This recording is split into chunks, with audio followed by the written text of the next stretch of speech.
절대우의 비교위 요거 한번 준비해 볼게.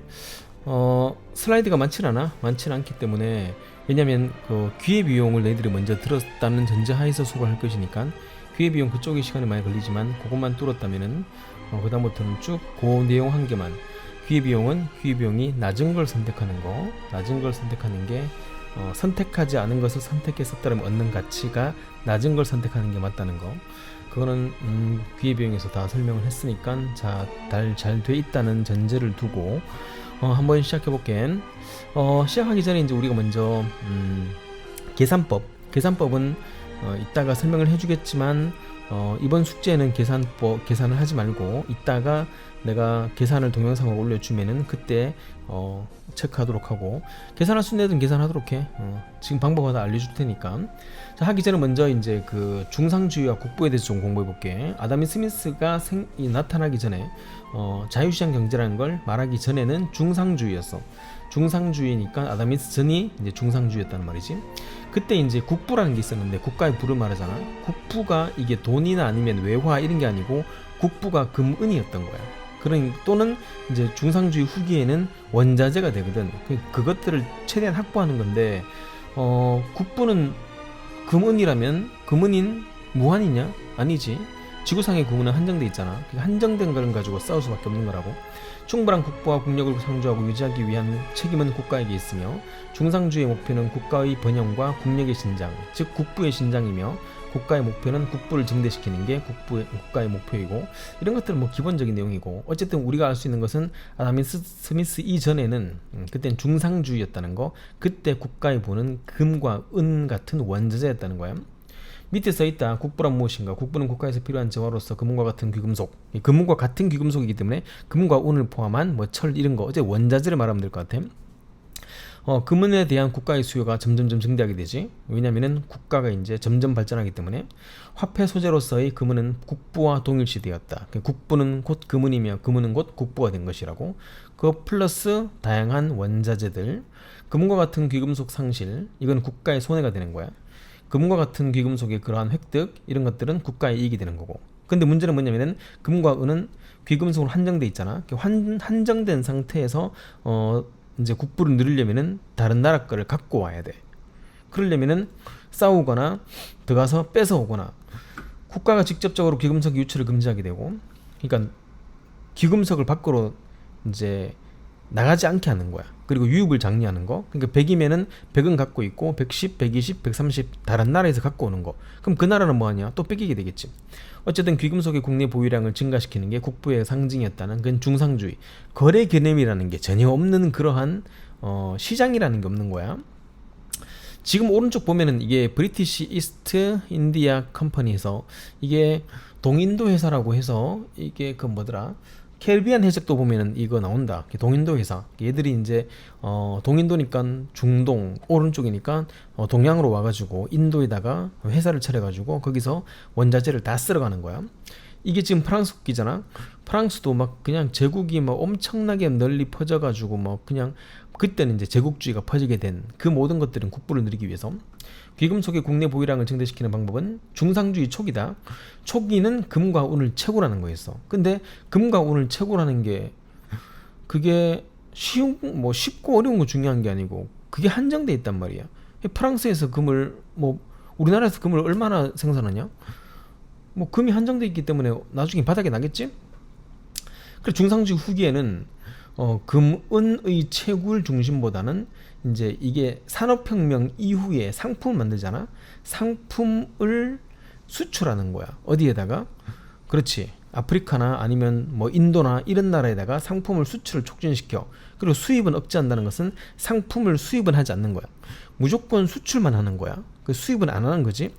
그래서 수입을 해서, 물론 프랑스에서 영국으로 뭐 상품을 수출해 이런 것들이 아니고, 걔들은 서로 싸우는 관계이기 때문에 이런 모든 그 상품 같은 것들, 완전히 그 상품으로 만든 완제 상품 같은 것들을 저 아프리카에 팔아가지고 무조건 사게 만들고, 그래서 그 아프리카나 아니면 인도 같은 나라에서 원자재를 유입을 하는 거지.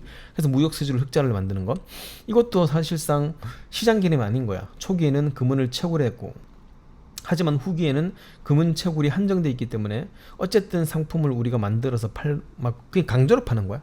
강제로 팔아가지고 그 나라에서는 강제로 사가지고 우리는 그 나라의 원자재를 갖고 오고, 이런 식으로 완전히 뺏어오는 식의 그러한 것이 중상주의였지.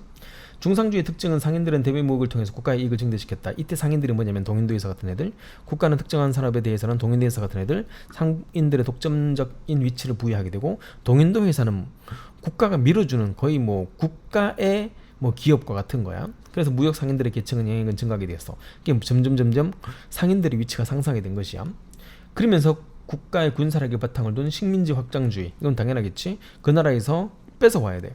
뺏어오기 때문에 중상주의 무역을 제패하는 중요한 수단이 되었던 게 바로 군사력이었다는 거지. 군사력으로 가가지고 뺏어오는 거니까 식민지를 확보함으로써 값싼 노동력과 원자재를 확보하는 거지. 그때 생산한 완제품을, 그러니까 완제품을 팔아가지고 식민지를 확보한 뒤에 완제품을 무조건 파는 거야. 그리고 값싼 노동력과 원자재로 원자재를 확보해. 그 사람들을 써가지고 확보한 뒤에 다시 우리는 원자재를 만들고 제품을 만들어서 또 팔잖아. 팔아서 또 거기서 엄청난 또 원자재를 또 갖고 오고 계속 이제 여기다가 원자재를 쌓아놓는 걸 말하지. 그러다 보니까 당연히 먼저 선전하는 나라가 누구인가에 따라서 지네끼리 막 싸우고 막 이렇게 되는 그러한 아주 개판 제국주의가 생기게 된 것이. 중상주의에 대한 비판, 부의 추구와 힘의 추구 간의 교환이 존재한다. 그러니까 부는 힘, 그러니까 부를 추구하려면 힘이 있어야 되는 거야. 그 힘은 군사력이지. 그러니까 부와 돈과 군사력의 교환이 되어서 군사력으로 돈을 막 갖고 오는 그런 의미로 보면 돼. 국가주의 내셔널리즘적인 요소를 포함하고 있으며 무역에서의 자유주의와는 양립 불가능해. 그러니까 자유주의, 그러니까 완전히 거래하는 거, 그런 개념과는 아예 또 완전히 다른 개념이지. 그러자 아담 스미스와 리카도 같은 사람들이 이 모습을 쭉 보다 보니까 이건 이상하다. 그래서 자유무역론자들의 비판을 많이 받게 되면서 아담 스미스의 절대우위와 리카도의 비교우위가 나오게 된 것이야. 중상주의 하에서는 국가와 국가는, 그러니까 이 나라와 이 나라는 제로섬 게임이 되는 거야. 제로섬 게임이란 건 무엇인가? 한 펜이 이득이면 한 펜은 손실이 되는 것이지. 그러니까 영국이 이득이면은 프랑스는 인도는 무조건 손실이 되는 거고. 그러니까 이게 제로섬이라면은 합해서 0이 되는 그러한 영합 게임이잖아. 그러니까 승자가 있으면 패자가 분명히 있다는 그 말 되는 거야. 따라서 만일 영국과 프랑스가 이렇게 교육을 하게 되면은 한 펜은 이득, 한 펜은 손실. 이게 서로가 윈윈하지 못하는 거야. 서로가 윈윈하기 위한 방법은 무엇인가? 이거는 이제 자유무역밖에 없거든. 그래서 어떻게 하면 서로가 윈윈할 수 있는지를 한번 계산을 해보면서 본격적인 경제학적인 계산이 나오게 된 것이지. 자, 절대우위란 무엇인가? 아담 스미스는 절대우위, 경제주체 A의 비교 활동 비용이 경제주체 B의 활동 비용보다 적을 때, 따라서 이게 활동 비용이 적은 쪽을 선택하는 거야. 그럼 이쪽이 많잖아? 그럼 활동 비용이 많이 들어가는 거, 이거는 손해라고. 활동 비용이 적게 들어가는 거, 생선 한 개랑 곡식 한 개랑 똑같은 효용이 똑같다고 볼게. 생선 한 개 먹는 거랑 그 다음에 곡식 한 개 먹는 거랑 효용이 똑같다고 봤을 때, 만족이 똑같다고 봤을 때, 생선을 하나 이제 만드는데 드는 그런 인원이 2명이고 곡식 하나 만드는데 드는 비용이 3명이라면은 당연히 그 나라는 생선이 더 적겠지. 그게 활동 비용이 적은 것을 선택하고, 이쪽이 바로 뭐가 있다? 이쪽이 절대 우위에 있는 거야. 근데 문제는 뭐냐면은 절대 우위로 계산하지 못하는 게 생겨.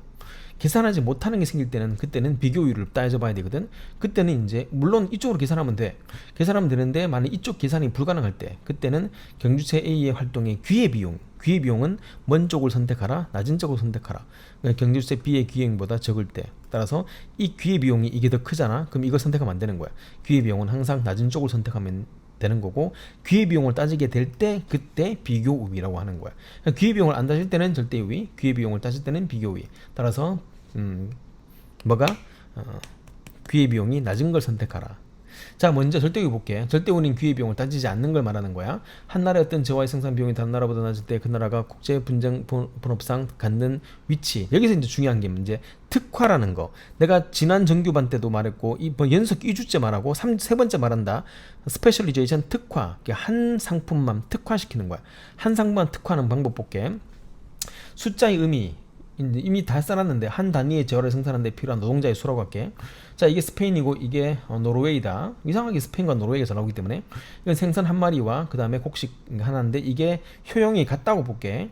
그러니까 요거 한 마리 먹는 거랑 곡식 밥 한 그릇 먹는 거랑 효용이 같다고 봤을 때 이 나라는 지금 스페인은 지금 생선 하나에 5명이 한 마리를 만드는 거고, 이건 2명이서 곡식 한 개를 만드는 거야. 이것은 4명이서 생선 한 개를 만들고 5명이서 이제 곡식 한 개 만드는 거지. 이때 이제 이 두 개 나라를 비교할게. 생선으로 본다면은 어떤 나라가, 그리고 곡식으로 본다면 어떤 나라가, 생선은 당연히 그러니까 5명이 한 마리, 5명이 한 곡식, 2명이 한 곡식, 4명이 한 마리, 5명이 한 곡식. 이랬을 때 합하면 4개잖아. 한 마리 한 마리 한 마리 한 마리. 이 두 개 합하면은 이 두 나라가 합할 수 있는 게 4개란 말이지. 그때 여기서 당연히 5명이 한 마리보다 4명이 한 마리. 이 나라가 더 효용이 좋겠지. 이게 훨씬 더 한 명이 또 적게 들잖아. 여기서는 압도적으로 이 나라가 더 우세하지. 그러면은 어떻게 하자고? 이 나라는 곡식만 만들고 노르웨이는 생산만 하자는 거야. 그러니까 여기서 이 5명이 요걸 안 만들고, 그러니까 자기들이 노동이 더 많이 드는 쪽은 안 한다는 거야. 5명을 전부 다 이쪽으로. 그리고 여기서는 이거 아예 곡식을 안 만들고 5명이 전부 다 생선으로. 그러면 오른쪽 보면 어떻게 되겠냐? 여기서 몇 명 되겠지? 7명 되겠지? 여기서 9명이 되겠지? 그럼 7명, 9명. 그런 다음에 계산하는 거야. 그러면은 아까 했잖아. 여기서 곡식 한 개 만드는데 몇 명 들지? 2명이야. 그러면은 2명에서 한 알갱이 수확하면은 7명은 몇 알갱이? 3.5 알갱이가 되는 거라고. 그리고 이 9명 생선 한 마리에 4명 들었기 때문에 9명이 들면은 생선 몇 마리? 그래서 곡식이 하나, 둘, 셋, 반. 4명에서 한 마리 잡으면 9명은 몇 마리인가? 2.25마리 되는 거야. 그래서 2.25 2마리 하고 4분의 1. 이렇게 한 뒤에 뭐 하겠냐? 요렇게 한 뒤에 이 두 나라가 합하면은 5.75가 되는 거야. 여기선 사였네. 여기선 5.75네. 와, 이게 바로 스페셜리제이션, 특화를 시키면은 이게 또 양이 더 많아지는 거야. 그런 뒤에 이렇게 교환하는 거야. 반반씩 반띵 해가지고 4마리 반, 4마리 반이 아니고 이건 나누기 좀 힘들고, 여기서는 3.5니까 1.75 하여튼 이렇게 해서 반띵 해가지고 하면은 4에서 5.75 이러면은 이게 이익이 되는 거라고. 그러니까 중상주의처럼 뺏기는 그러한 상황에서 이렇게 또 불필요하게 이 두 나라가 다 만들지 말고 이 나라는 하나만 만들고 이 나라는 요것만 만들고, 그래서 스페인은 곡식만, 그리고 노르웨이는 생선만 해서 최대한 양을 늘린 다음에 교환하자, 이러면 될 것이 아니겠는가 라고 그렇게 말하는 거지. 이게 바로 절대우위 비교하는 방법이야. 자, 한 나라의 무역수입 모든 영역이 낮은 비용으로 생산한다 할지라도 최소한 하나 이상의 특정 상품에는 상대국이 더 낮은 비용으로 생산할 경우, 이게 뭐냐면은 지금 봐봐. 지금 보면은 아까 말한 것처럼 4명이서 한 마리, 5명이서 한 마리, 2명이서 한 곡씩, 5명 한 곡씩인데 합하면은 당연히 이제 총 4개가 되는 거지. 근데 귀비용이 낮은 선택하는 거 아까 했었고, 여기서 본다면은 여기서 어떤 나라가 더 이익이냐? 이 나라가 더 우위지, 맞지? 효율적이야. 이 두 개는 뭐지? 여기서도 이게 효율적인 거야. 그러면은 이 두 나라를 만들고 이 나라는 그럼 만들지 말까? 이렇게 되면은 아까 절대 우위로 비교가 안 되는 거야. 절대 우위는 둘 중에 한 나라가 분명히 한 개 앞섰고 한 개씩 있었거든. 근데 여기서 본다면은 이건 두 개 다 얘가 앞서는 거야. 그때는 그냥은 안 되는 거야. 그냥은 안 되는 거고, 어쨌든 한 나라한테 두 개 중에 한 개를 줘야 되는 거야. 그때는 그냥은 안 되니까 이때 기회비용을 따지는 거야. 기회비용은 4명이서 생선 한 마리를 선택했잖아. 이거 선택했어. 그러니까 4명이서 곡식을 만든다면은, 그러니까 4명이서 생선이 아니고 4명이서 기회비용, 곡식을 선택했었다면 얻는 가치. 곡식 몇 개? 2명이서 한 개니까 곡식 2개지. 그 다음에 여기서 2명이야. 2명이서 곡식을 선택한 거야. 그러면은 2명이서 생선을 선택했었다면 몇 마리 되겠냐? 2명이서는 반마리밖에 안 되는 거야. 그럼 기회비용이 낮은 쪽이, 일단은 요 나라는 안 돼, 해당 없어. 요 두 개 나라 중에 한 개를 선택하고 한 개를 넘겨줘야 되거든. 그럼 여기서 기회비용이 낮은 쪽을 선택하라. 기회비용이 낮은 쪽은 이게 2개냐 이거 반이냐 요거겠지. 요게 기회비용이 낮겠지. 그래서 결국에는 요건 뭐 한개 당연히 한 개 되는 거고, 여기서 기회비용이 낮은 쪽, 이 스페인이 둘 다 우위이기 때문에 그때 스페인이 기회비용이 낮은 쪽은 요쪽이 낮은 것이야. 2명에서 반말이고 2개이기 때문에 낮은 쪽을 선택하라. 낮은 쪽이기 때문에 여기서 이제 얘들이 이걸 선택하게 된 거야. 그럼 요거를 분명히 5명보다 4명이 더 효율적이지만 그래도 요거를 이 나라에 넘겨주는 거야. 넘겨주면은 요렇게 뭔지 알겠냐? 둘 다 우세할 때 그때 둘 중에 비교해서 더 우세한 걸 찾고 한 개를 넘겨주면은 그 다음 방법은 똑같아. 여기서 4명이 넘어가서 사라지고 5명 넘어가서 사라지고, 이렇게 되면은 최종적으로 여기는 몇 명? 6명 되겠지, 10명 되겠지. 그러면 이제 나머지는 똑같아. 2명에서 이제 곡식 1개를 만들었잖아. 그러면 2명에서 한 알갱이 수확하면 6명은 몇 알갱이? 3개의 알갱이가 되는 거고, 그 다음 10명이 5명에서 생산한 게니까 마늘 3개, 5명에서 한 마리 잡으면 10명에서는 2마리 잡겠지. 그럼 2마리 되는 거지. 이렇게 했더니 합산이 몇이 되냐? 합산이 5개 되는 거야. 4개에 5개. 이랬더니 여기서는 아까는 따로따로 우세한 게 있었는데 같이 우세할 경우에도 기회비용을 따져서 그렇게 해서 했더니 역시 5개, 1개 더 늘어난 거지. 그러면서 나누어 주는 거야. 나누어 주면서 여기서 한 마리 주고 여기서 1개 반을 갖고 오는 순간 이 나라가 둘 짝 다 나누면은 완전히 동일해지겠지. 이게 끝이다. 별거 없어. 이미 기회비용을 다 알고 있기 때문에 기회비용을 모른다면은 기회비용부터 다시 공부할 필요가 있겠고, 기회비용도 써놓고 요거는 요 정도밖에 볼 게 없어. 그래서 따진다면은 결국에는 교육을 한다는 말이지. 그래서 절대 우위만 이제는 무조건 비교위다 보다는 절대위로 계산할 수가 있는 게 있고, 절대위로 계산할 수가 없다면 그때는 비교위로 계산해가지고 기회비용을 따진 뒤에 한쪽은 무조건 다른 나라한테 넘겨줘야 돼. 그래서 하면은 어쨌든 4개보다는 1개 더 생산하는 정말 놀라운 마법 같은 일이 벌어지고 있는 중이지. 뭔지 알겠냐? 그러면서 이제 끝나는 거고 나머지는 문장 쫙 분석하면 되는 것이니까.